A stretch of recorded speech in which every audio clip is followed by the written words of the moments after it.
میں تھوڑا سا عیب ہو تو اس کی قربانی ہو جائے گی یا نہیں؟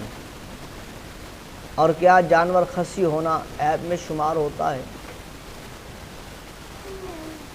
تو یاد رکھ لیں کہ قربانی کے جانور کو عیب سے خالی ہونا چاہیے، اور تھوڑا سا عیب ہو تو قربانی ہو جائے گی مگر مکروہ ہوگی، اور زیادہ عیب ہو تو ہوگی ہی نہیں۔